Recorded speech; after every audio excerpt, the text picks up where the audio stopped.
So today I'm breaking down Stripe and Square to help you figure out which payment system is truly better for US merchants. But before we go step by step, here's something most business owners don't realize. If your payments keeps getting declined or customers keep abandoning checkout, there's one Stripe setting that can boost approval rates instantly. I'll show you why that matters in a moment. First, let's talk about what actually separates these two.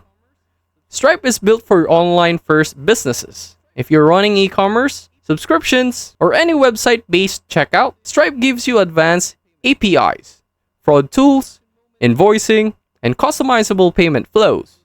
The transformation moment with Stripe, brands suddenly see smoother online transactions because Stripe's system optimizes routing automatically, meaning fewer declines and more completed payments.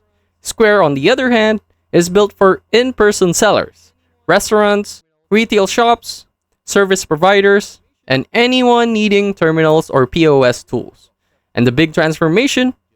A small business can go from zero to accepting card payments in just minutes. Square Reader with their phone, no developer, no setup stress.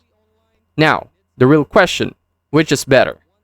If you're mostly online, need subscription, billing, or want deep customization, Stripe wins, hands down. But if you're running a physical store, needs a POS system, or want an all-in-one hardware, Square is better fit. If you want a simple walkthrough on setting up your Stripe or Square account, drop a comment and don't forget to like and subscribe for more US business tools explained.